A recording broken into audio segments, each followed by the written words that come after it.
Angel, we are now live, streaming on YouTube, Facebook, and our Facebook group. We're going to be obviously putting this onto our podcast Startup Chats. Absolutely. Thank you so much for joining me. I'm stoked that you're here. I think I've up a little bit early. I think you were just saying before we went live, I made you put you through hell. So I do apologize. No, that's okay.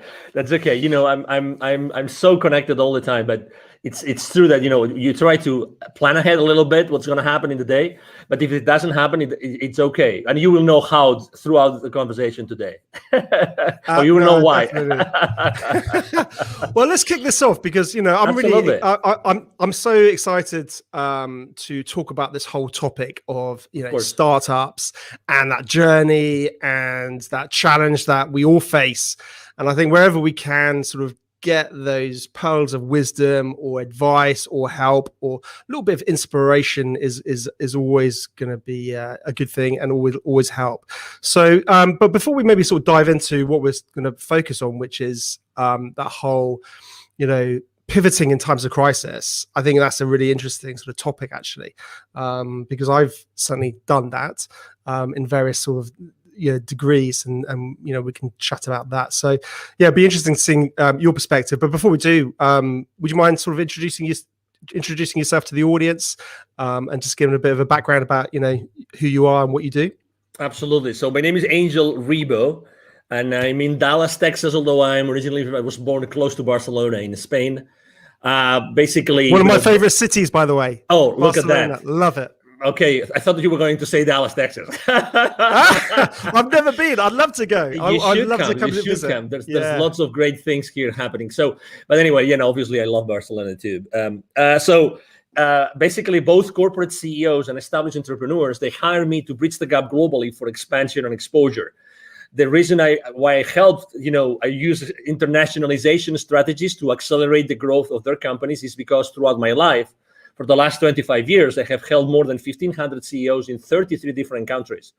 And I was able to do that because actually, let me tell you a secret now that you are actually in the UK. One of the reasons why I'm able to do this is because mom and dad, they put me through an English academy when I was in school, when I was in elementary school. And outside school, I was learning English. And I remember that the summer of 1982, I spent a whole summer in Scarborough, North Yorkshire in the UK, learning English. And I decided I'm not going to speak a word of Spanish for a whole month. And I requested that company to put me actually, obviously, with an English family, but I don't want to have contact with any Spaniard throughout the entire month. So I had actually a Swedish student doing the same thing, learning English in the UK as the same as me. And I only had contact with Swedish people and people from other places, but not with the Spaniards. And that's why I was able to speak English. And then, you know, I started my international career and everything. Something which is also really important is that, you know, as I lived in Latin America for 10 years, my heart and soul is with the kids in need in Latin America. And I started my nonprofit. It's called Wisdom for Kids. I did that 3 years ago. I'm the co-founder and president of Wisdom for Kids. And we help underprivileged kids in Latin America become entrepreneurs using the local resources. That's in a nutshell, you know, who I am and what I do in my life, Ben. No, that sounds amazing. You sound like you've been doing a lot and have a lot on your plate right now. So absolutely, it's always fascinating. And to be honest with you, I'd love to sort of dive more into all of those little, you know, all those elements and those niches to understand more about them. That'd be amazing. But maybe that's for another day. Absolutely. We can be, I mean, obviously, thank you very much for having me, Ben, here. And thank you, everybody listening to us today. I can be with you guys anytime. You just tell me 5 minutes before, and I'll promise to be there. Okay, Ben? Pinky promise. and that never happened, of course. Pinky promise. Pinky. My son does that to me. He makes me do pinky promises. You see? Of course, I told you just 5 minutes, as opposed to the 1 minute today. It's 5 minutes. I mean, this is like 5 times more time ahead. It's wonderful.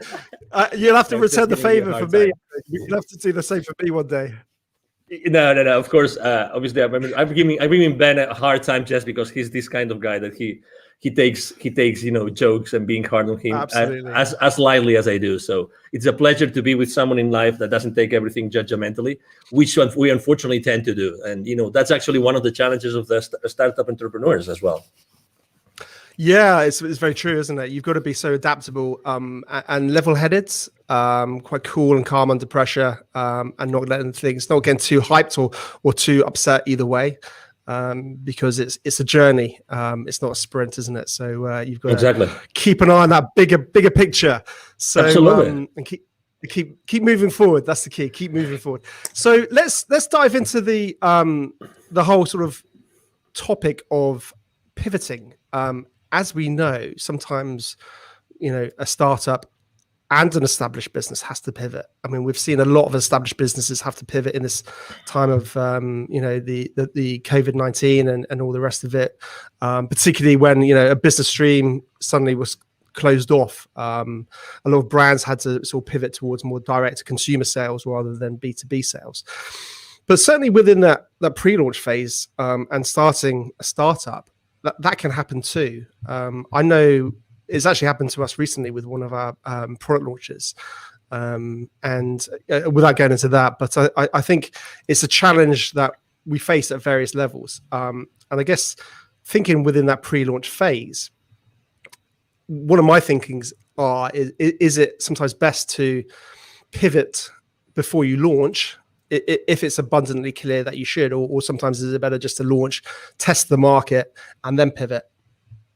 That's a great question. And actually, you probably remember that probably it was like already 10 years ago that this guy invented this business canvas that you actually, it was a collaborative work developed here in the north of the country, in the US, by someone in the MIT, I think it was.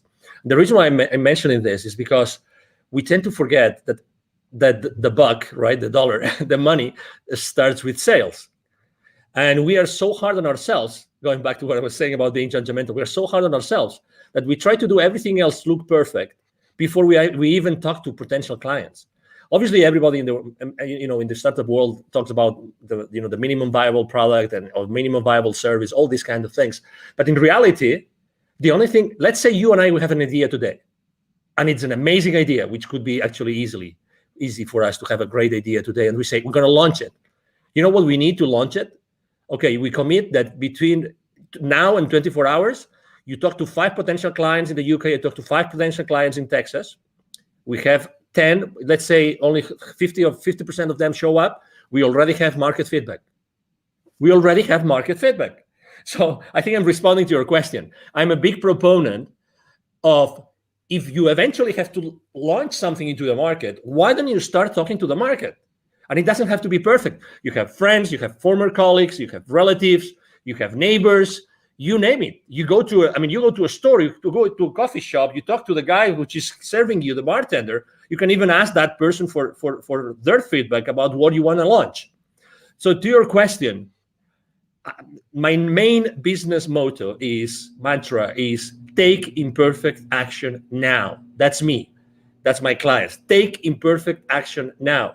So definitely, I would reach out to the market first, and then I would start strategizing about what's the best way I can launch or pre-launch my product or my service or my company or my venture. But definitely, I mean, I have seen so many people wasting so many hours, so many days, so many months perfecting something before even talking to someone in the market to see if that would fly or not. So that's definitely my response to that. No, it's very true. I think within a good pre-launch phase, speaking to the audience is absolutely critical, because like you said, too much time can be wasted on tech development, and your whole bubble of one, an opinion of one is always dangerous, as they say. So I think there's no doubt. But it's interesting, as talking about the pivoting challenges. We faced a technical challenge, for example, and I was thinking about, I wonder if you could sort of categorize those problems, whether they're it's the challenge of or the wanting to pivot because of technical challenges, and you realize that initial angle is closed off to you. For example, you need to feed in, you need something with you're relying on a third party, and then suddenly they cut off their service, and your whole product roadmap was and the USP was around this collaboration. So you're relying on a third party, and then suddenly they pull the rug from under your wheels. when that happens, clearly you need to pivot because you can't really launch to market without it.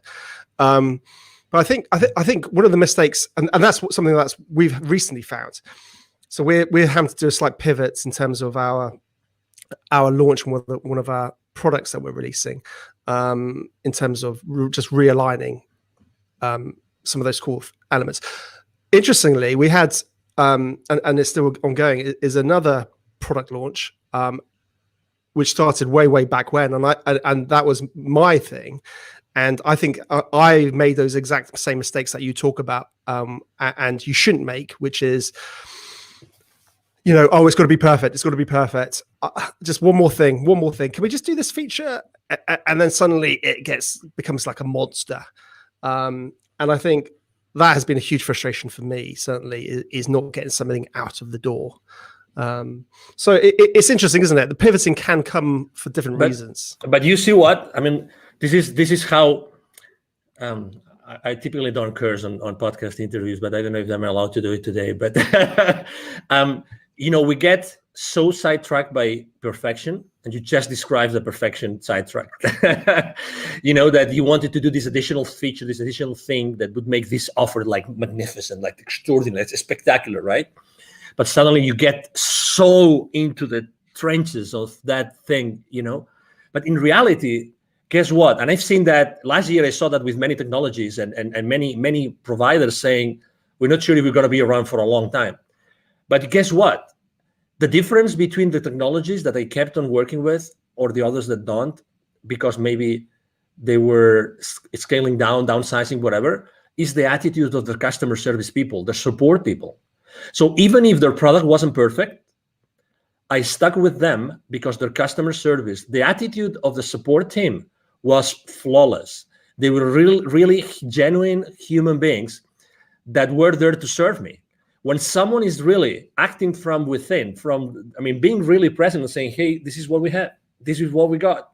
We know that you are going through challenges. We are also going through challenges. I'm going to spend probably, it's going to take for me 3-4 times longer to respond to your ticket, but I'm still going to be here, and I apologize ahead of time. So setting up expectations, Ben, is so important. It's so important. I'd rather work with someone who has a not so, let's say, mature technology, or not such a comprehensive technology or service, but their relationship with me is so human, is so empathetic, because I really value that, and I'm going to connect with that person much more in depth. It's so interesting, isn't it? Because ultimately we start talking about the whole branding element of a business, of a startup, of an entity. What are the core values of that business?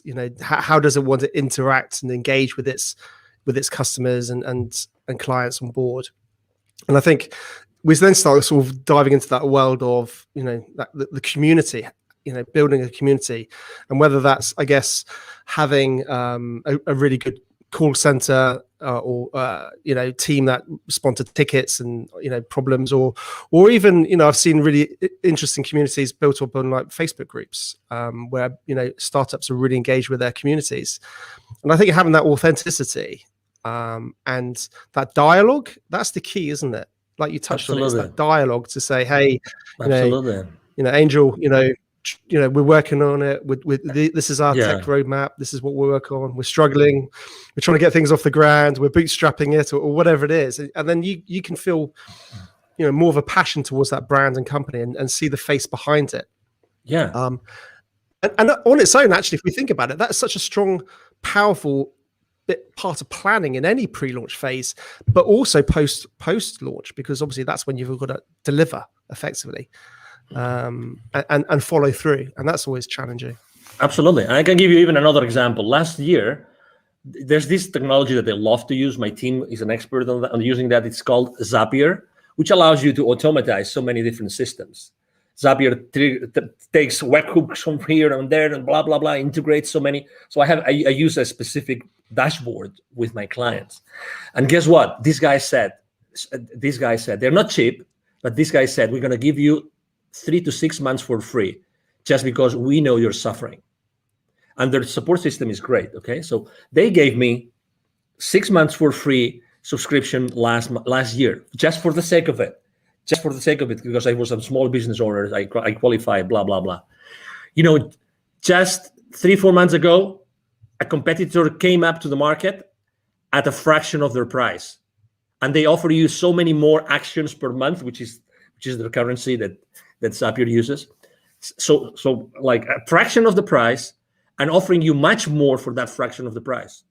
But guess what?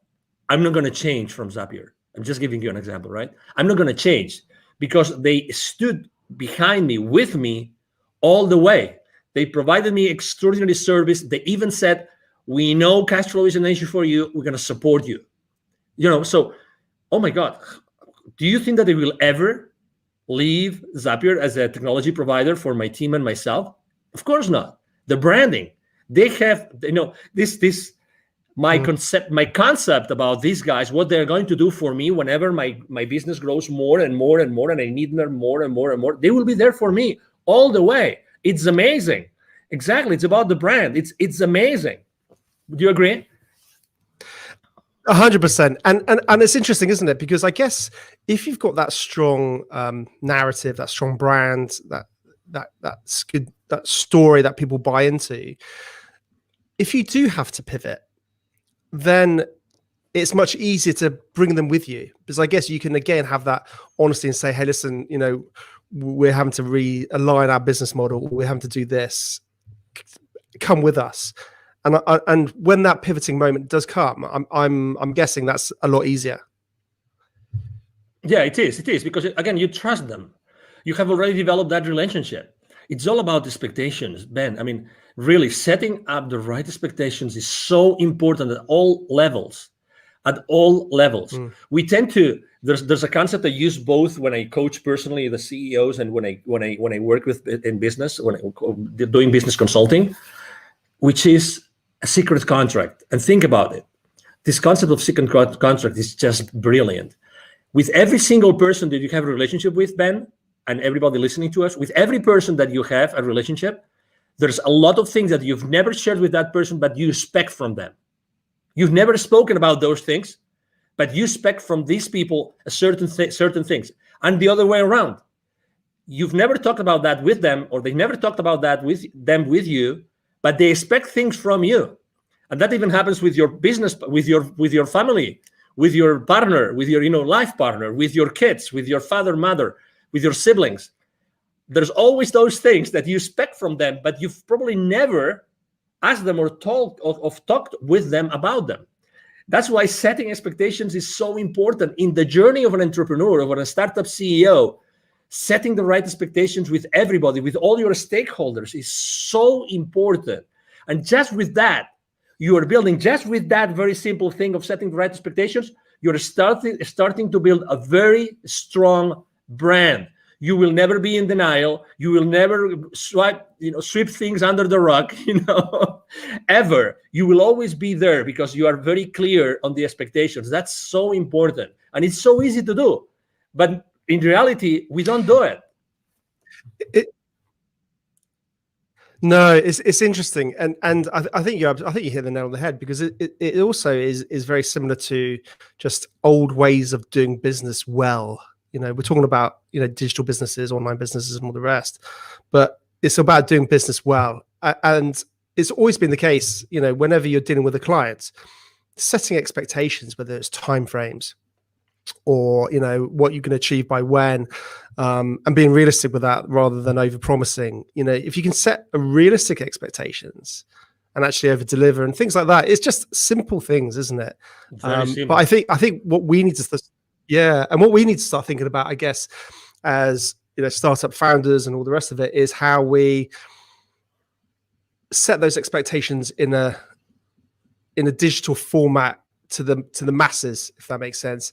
How do we communicate that? And that might be simple as just, I guess, creating a Facebook group about your business and start talking about it, and then setting those expectations. It's interesting, actually. I've started to sort of observe the technology side of. By the way, I don't want this to get into some crypto sort of video here, because there's plenty of those out there. But it's interesting the technologies behind it, and some of those guys who are leading those technologies. and the way that they build community, and the way that they engage and constantly keep their audience who are interested updated. The one that springs to mind, if I'm honest, is probably I'm gonna forget his name. The Cardano founder, Charles Hodgkinson, something like that. I can't remember off the top of my head. And he's constantly sort of talking about Cardano and what they're doing and all the rest of it. And that's when you just think about it for, I guess, your own business or your own startup it's interesting lessons that you can possibly take for yourself post-launch, but equally, I think pre-launch, and start getting a bit of hype behind it before you even go live potentially.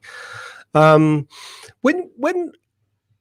should a business, I guess, not pivot? That's an interesting question. Can businesses pivot too soon? I think that the market speaks. I think that the most important thing is to see if the market is actually moving, is shifting, if the market is asking for different things or not, if the market is still willing to pay for the same products and services or not. That's the question. It's not about us. It's about the market. It's about, is there a new market being created? Is there a new community being created they're going to want specific things?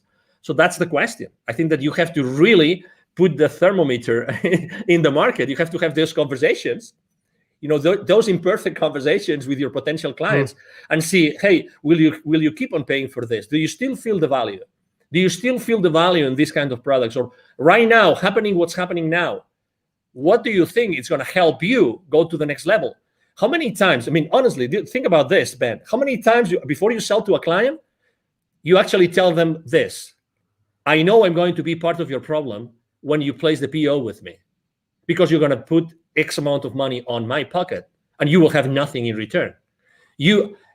My commitment to you is that I will make as much as I can to return on your investment.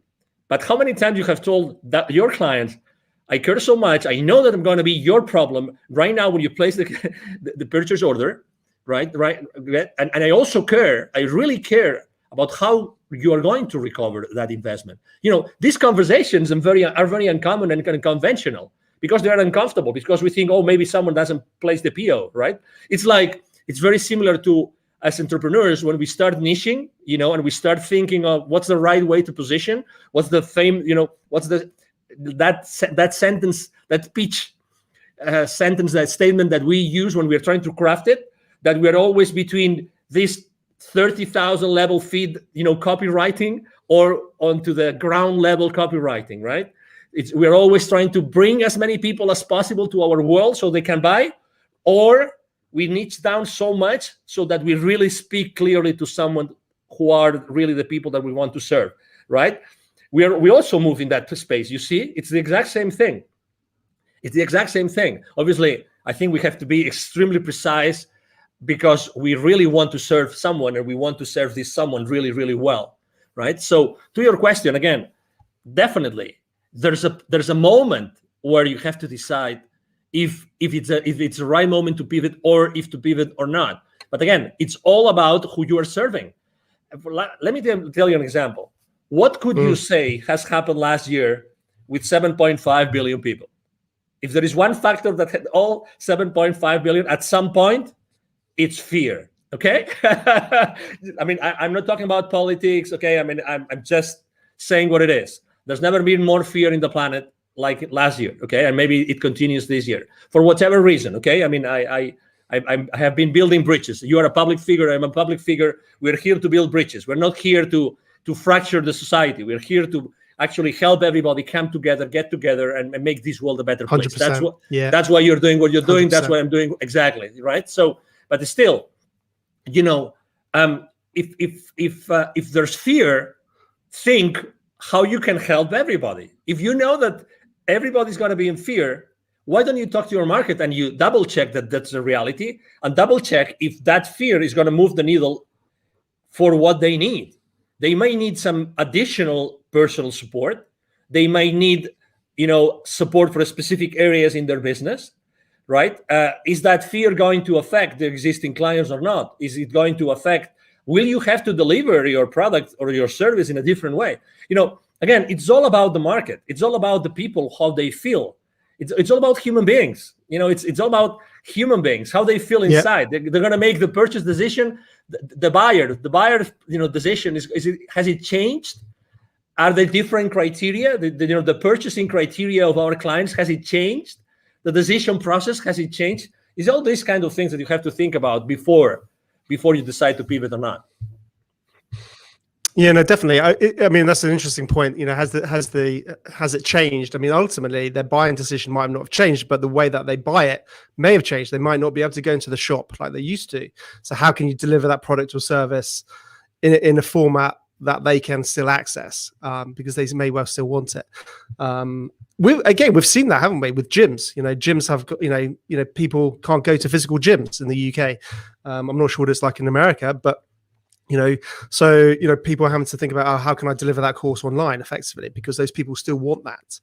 And you're 100% right. And I think this goes from pre-launch and carries on continuously forever, is knowing your audience. You touched on that, and listening to your audience. But it's really easy to say that. Well, people think, oh, my audience is everybody. And I think it's so important. And you touched on it. You got to really drill down on who you want to help. And know that market inside out, and that can change. But absolutely. I think have a focus where it is right now. Going back to the is there a right time to pivot? It's interesting because as I completely agree with everything you're saying, but part of me also wonders whether you can be too soon. You can be an innovator, and you could be creating something that the market's never seen. So people don't necessarily sometimes know that what you have is going to help them. And that's an interesting challenge. We're seeing a lot of this actually in various sort of technologies. Things are coming out all the time. But you might not get that initial traction. I agree. But it all comes down to, as you know, people buy from you what they want, but you know what they need, right? I mean, you define a transformation path, right? You define the transformation path. You talk to them with your pitch. You talk to them to find them where they are, and then you describe a transformation path, and you are selling them the transformation and the final destination of that transformation, right? You got to tell a good story, haven't you? Yeah, exactly.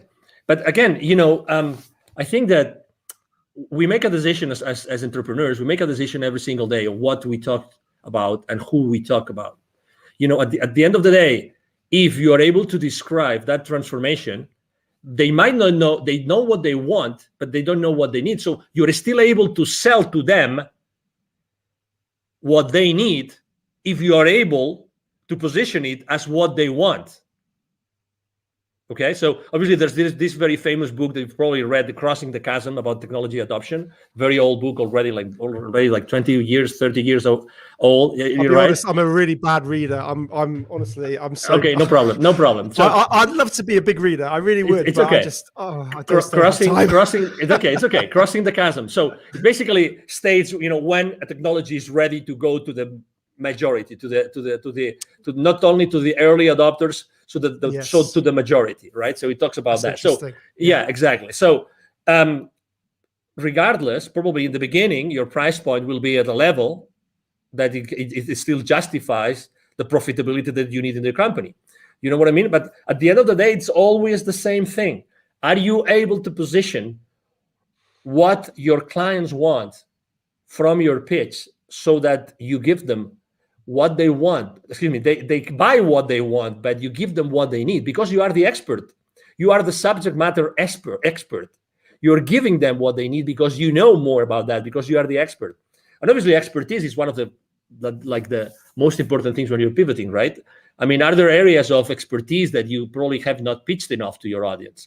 That's an area of, as you know, of innovation and being ahead of the curve and being creative and all these kind of things, and I think that also as entrepreneurs, when we are in startups, I think that we all the time we see new things. We're ahead of the curve. I mean, we really see those innovations because when we push so hard and we do so many things for so hard, because our life goes on it, right? So eventually we discover many other things and new ideas and new horizons open up for us. And and it is what it is, and so I mean, if you are an awakening enough entrepreneur, there's consistently reasons and ways for you to be innovative and to start trying those innovations into the market. No, definitely. I think like any good entrepreneur, they're constantly looking at the world in a different way. I call it my invisible radar. It's this. If anyone's watching the video, you'll be able to see what I'm doing. But if you listen to the podcast, you won't. But basically, it's like up there constantly, and it's just going, and then it's all hones on something, and then suddenly it's like, oh wow, this is like, and your brain starts going 100 miles an hour, and then your wife tells you to calm down and stop being silly and get focused on what you're doing. Exactly, because it's always challenging, isn't it? It's getting pulled too far in too many different directions. Absolutely. Interesting. Talking about, again, getting back to the pivoting. I think when somebody needs to pivot, having a good personal brand makes it a lot easier to pivot. And I think sometimes lots of business owners don't really focus on their personal brands. What's your sort of thoughts around that? Well, I think there's two. This is a two-way street, right? Because you want to have a very strong personal brand, but at the same time, you don't want to be the main constraint on your business, right? So you have to be careful, okay? Because you obviously want to have a whole, system, people that will support you in delivering all that, okay? So the personal brand is very important, but also make sure that in the delivery of your products and services, you are not a constraint. So that's the number one thing. Do I believe in like having a very strong personal brand? Absolutely.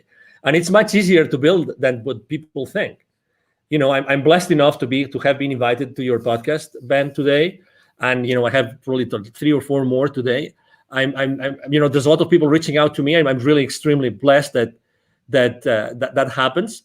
But it's relatively easy just to give.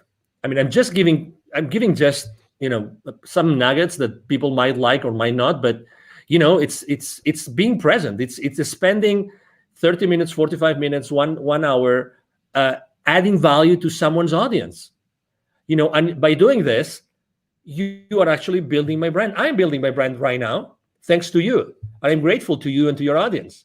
And again, people think that branding is this big, massive monster that we've never seen their face, right? But it's so difficult, and only large corporations can actually build your brands. Not at all. Just answering an email on the chat on LinkedIn, you're building your brand. Let me give you another example. 100%. When I say happy birthday to someone on LinkedIn, I do it in a different way. I tell you, people remember me because of the way I give them the happy birthday. And it's so simple. And the same thing when they change positions in their companies. I do it in a different way. Guess what? You don't need anything. If you're starting small and then you want to scale up in the future, guess what? You can start doing this right now. Be yourself.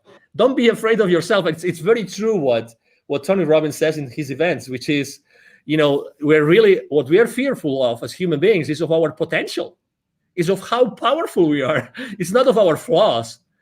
It's not that we will not be able to deliver. It's of our potential, of our power. We're really powerful. We all have this expertise inside of us that nobody else will be able to deliver just because of the experience we have had in our lives.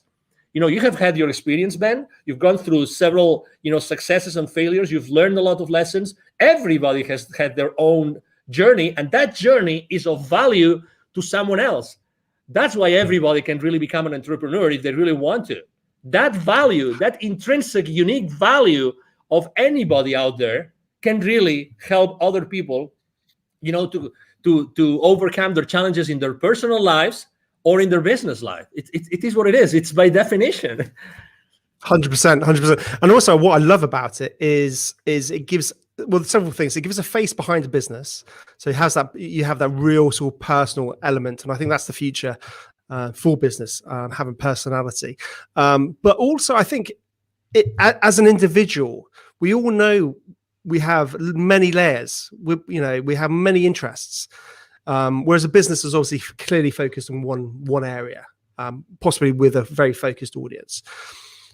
But with a personal brand, people, you're able to express more of your interests. You're able to express more of your fascinations and your other hobbies and other, businesses. So I think certainly if you do need to pivot, it's much easier to do so, and because people believe and buy into you, not that particular product or service. So I think that's something very, very interesting.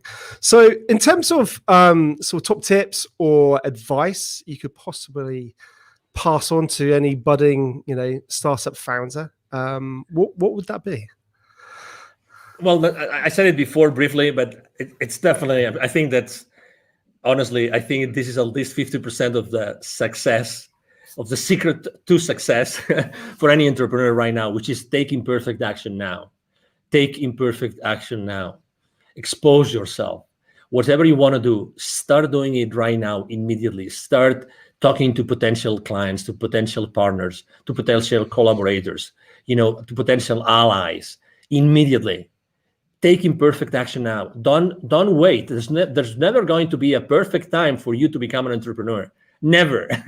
Yeah. So why don't you start doing it now? You don't really need much. Honestly, you don't really need much. Really. I mean, what did they say? Yesterday's the worst day, today's the best day, or something like that. I probably got that completely wrong. No, yesterday was the best day. Today, I can't remember. I'm just probably making something up. No, that's okay. But it's a matter of, hey, take imperfect action now. And then as soon as you start making steps, taking those steps, as soon as you start doing that, you will start seeing the forest. You will start seeing this works, it doesn't work, this could work, this couldn't. You start seeing the rest of it. But you have to start making those steps. You know what I mean? So definitely. Exactly. So be humble enough to do that. Definitely. And just out of interest, on a side note, Angel, what's the sort of whole startup scene like in Dallas, and in your hometown? What's business like there? Well, I have to say, first of all, it has changed and improved a lot.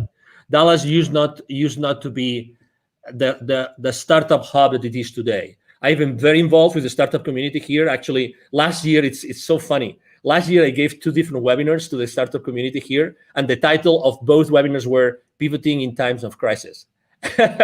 both of them. So there's a very strong community for startups here, very strong. That particular accelerator I gave the webinars to, it's called The Deck, but there's many accelerators. The mayor of Dallas himself, he has said many times on the stage, he wants to become a very stronghold, important stronghold of the startup community in the country.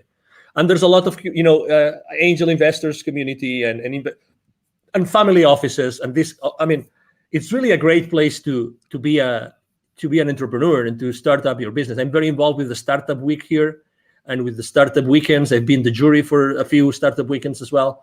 So, it's a great place to be, definitely. I would encourage anybody that would like to maybe try and come to the US. This is a great place to be.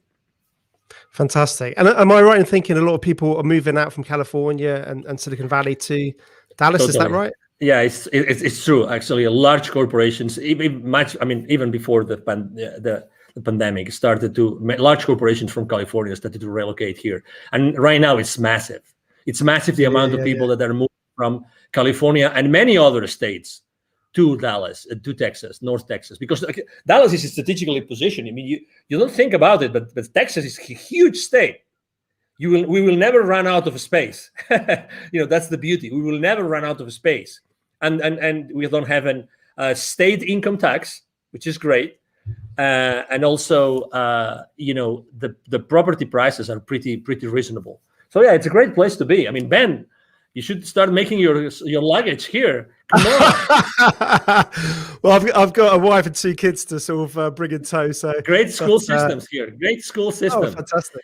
Well, absolutely. You know what? We can have this conversation aside, Ben. Well, it'd be great one day, definitely. I think in my dream one day, I really want to make sure I get to meet, like you in the real world, and all my guests, because I think it's it's very easy for us to just do it virtually, and that's fantastic. But I think if we can actually try and do that, like down the pub and have a beer, that's where relationships can get built and go further. And I think digital and what we can do now is amazing. But I think if we can get that, carry on with that social element into the real world, I think it gets even more powerful. Yeah, no, definitely. So one day I will get over to Texas and come and say hello. So no doubt, I'd love to come and say hello. Awesome. Please do. Brilliant. Well, Angel, listen, thank you so much for joining me.